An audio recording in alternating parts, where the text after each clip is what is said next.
mutaciones específicamente que tienen que ver en esta clasificación. Entonces, de acuerdo a esta clasificación de riesgo, los pacientes que tienen un cariotipo normal y que tienen mutaciones en nucleofosmina y no tienen mutaciones en FLT3 o las tienen con una carga alélica baja, se pueden considerar como pacientes de riesgo favorable, al igual que los pacientes que tienen mutaciones en cepa en los dos alelos, que son mutaciones bialélicas.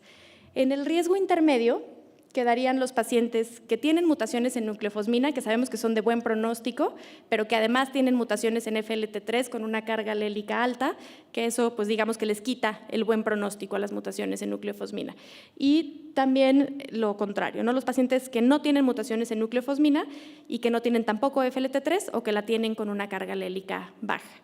Y finalmente, en cuanto a mutaciones que darían como de riesgo desfavorable, los pacientes que no tienen mutaciones en nucleofosmina y que tienen FLT3 con una carga alélica alta, y también recientemente las mutaciones en ASXL1, RUNX1 y TP53. Entonces, vamos a ir viendo un poco la evidencia de esta clasificación de riesgo. Lo primero son estas que se consideran de riesgo favorable. Mutaciones en nucleofosmina, como ya habíamos mencionado, son muy frecuentes. Una tercera parte de los pacientes tienen mutaciones en nucleofosmina y además se presentan característicamente en leucemias de novo con cariotipo normal y muy frecuentemente también asociadas a mutaciones en FLT3. Las mutaciones en cepa en realidad no son tan frecuentes, más o menos un 10% de los pacientes. Se pueden llegar a relacionar algunas leucemias de tipo familiar y el buen pronóstico está dado en este contexto. Cuando es mutación en los dos alelos, en el contexto de un cariotipo normal y que no coexistan con FLT3 o IDH2. Y en esta gráfica podemos ver cómo esos dos escenarios de perfiles de mutaciones se asocian a mejor supervivencia global en comparación de cualquier otro genotipo, con una supervivencia cercana de 60% a 4 años. Luego viene todo el problema de la combinación con mutaciones en FLT3. Sabemos que FLT3 es otra de las más frecuentes. Entre un 20 y 30% de los pacientes van a tener mutaciones en FLT3. Este es FLT3 y, como sabemos, las mutaciones en FLT3 se dividen en dos tipos. Las ITD o duplicación interna en tándem, que son la mayoría, y también puede haber mutaciones en el dominio de tirosina sinasa. Estas duplicaciones internas en tándem, la gran mayoría van a estar en el sitio pegado a la membrana o el sitio yuxtamembrana, pero un pequeño porcentaje pueden estar en el área del dominio de tirosina sinasa. Y las que se conocen como mutaciones en el dominio de tirosina sinasa generalmente pues sí están en una parte mucho más intracelular y son especialmente frecuentes en pacientes con cariotipo normal. Cualquiera de estas mutaciones va a llevar a lo mismo, va a llevar a que la tirosina sinasa esté constitutivamente activada y esto obviamente va a llevar a una proliferación y un bloqueo en la diferenciación de los progenitores mieloides.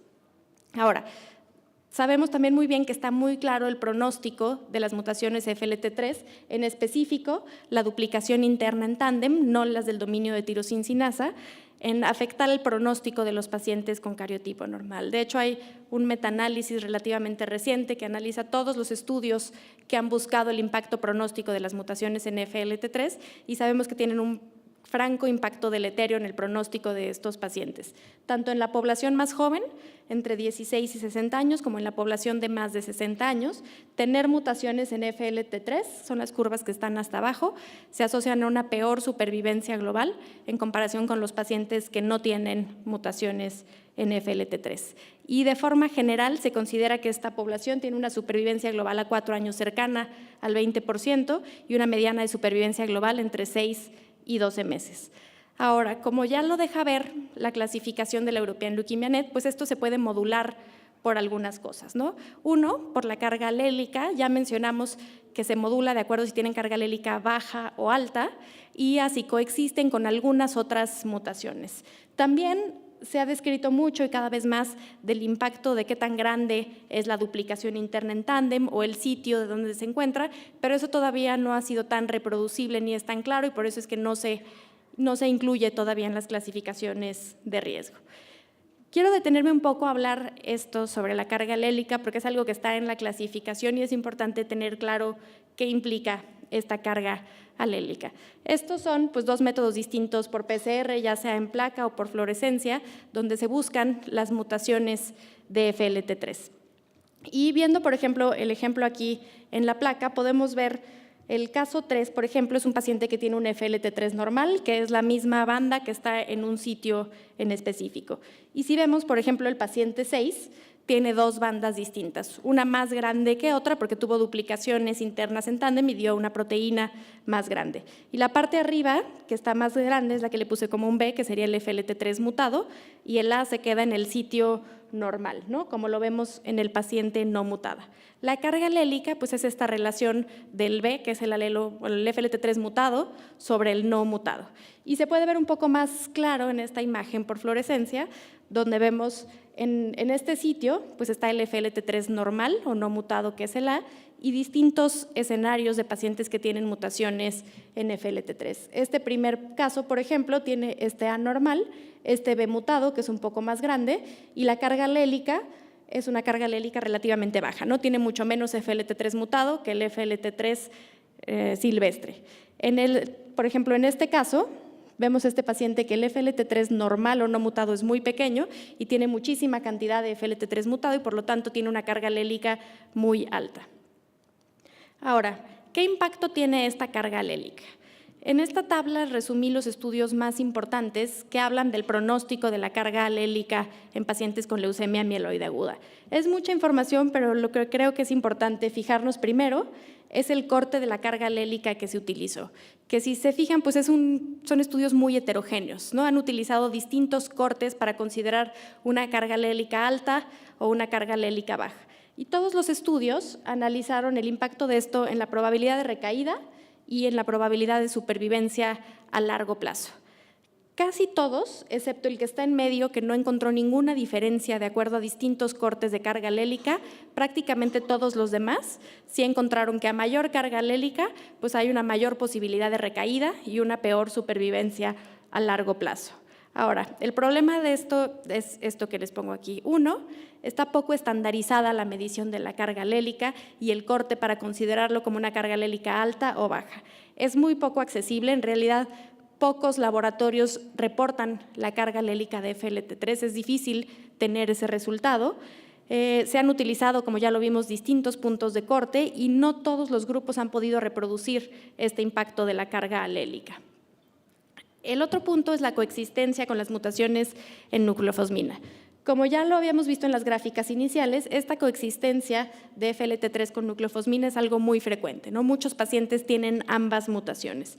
Y aquí podemos ver en específico en supervivencia libre de enfermedad cómo estas combinaciones modulan el pronóstico, ¿no? Arriba tenemos los pacientes que se toman como referencia, que son los que no tienen ninguna de las mutaciones, ¿no? Que ahí el riesgo pues, es 1. Y luego vemos en la segunda línea los pacientes que no tienen nucleofosmina y sí tienen FLT3, cómo aumenta el riesgo de tener enfermedad. En el tercer sitio, lo contrario, ¿no? Los pacientes que tienen nucleofosmina y no tienen FLT3, como eso es incluso protector, les va mejor a esos pacientes. Y finalmente, los que tienen las dos, que de cierta forma pues, se anula el riesgo entre una y otra y quedan como si no tuvieran ninguna de las dos mutaciones. Regresando a este punto, en el grupo favorable, pues así es como lo dejó la European Leukemia Net, ¿no? Nucleofosmina sin FLT3 o FLT3 con una carga alélica baja. Y lo que considera la European Leukemia Net como corte para carga alélica alta o baja es más de 0.5 o menos de 0.5. Ahora, este grupo en particular, los que tienen nucleofosmina y FLT3 con carga alélica baja, sigue siendo muy controversial qué tanto realmente lo podemos considerar como un grupo de pronóstico favorable. Aquí hay al menos 2 ejemplos de grupos que han analizado la supervivencia de acuerdo a estas combinaciones. Y podemos ver en la primera imagen, la curva de hasta arriba en naranja son los que tienen nucleofosmina y realmente tienen negativo el FLT3. Y la verde son los que tienen el FLT3 con una carga alélica baja, que sí es la que le sigue, pero en realidad tampoco se ve como que son equivalentes estos dos grupos. Y si vemos la segunda curva, la supervivencia a largo plazo es cercana a un 40%. Realmente es difícil considerar este grupo como de un real buen pronóstico. Y en este grupo más o menos vieron lo mismo. Arriba en azul están los que tienen nucleofosmina y que realmente está negativo el FLT3. Y está incluso hasta en esta curva en verde, los pacientes que tienen el FLT3 con una carga alélica baja. Y lo mismo, la supervivencia a largo plazo es cercana al 40%. Entonces sigue siendo muy controversial qué tanto este grupo lo podemos considerar de riesgo favorable y tomar decisiones, por ejemplo, de no trasplantar a este paciente. Otro punto que ha sido muy controversial es el impacto de las mutaciones en KIT en los pacientes que tienen estas leucemias core binding factor de buen pronóstico, ¿no? En particular los que tienen translocación 821. Incluso en alguna de las clasificaciones previas de NCCN, los pacientes con estas que tenían mutaciones en KIT dejaban de considerarlos como de riesgo favorable y se consideraban como de riesgo intermedio. Recientemente han habido muchas publicaciones de esto con información un poco heterogénea y poco reproducible entre todos los estudios. Y recientemente hubo un metaanálisis que analizó todos estos estudios y, bueno, sabemos de entrada que las mutaciones en KIT en estas son relativamente frecuentes.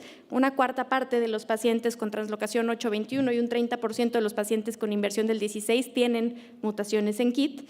Y en realidad en este metaanálisis lo único que se encontró es que las mutaciones de KIT sí aumentan de forma significativa el riesgo de recaída únicamente en los que tienen 821, no en los pacientes que tienen inversión del 16. Entonces, en realidad no está incluido en la clasificación de riesgo actual, pero bueno, sabemos que sí puede modular un poco el pronóstico de estos pacientes. Y finalmente, llegamos a la clasificación de riesgo adverso, que incluye recientemente pues estas 3 mutaciones, ¿no? Y vamos a ver algunos datos específicos de estas mutaciones. Lo primero son las mutaciones en TP53.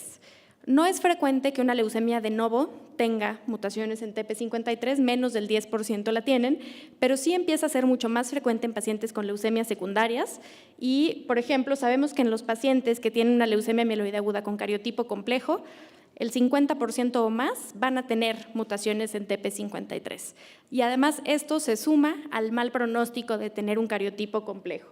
Podemos ver en estas curvas de supervivencia, esta curva en azul hasta abajo, los pacientes que tienen cariotipo complejo y mutaciones en TP53, cómo tienen un pronóstico realmente desfavorable.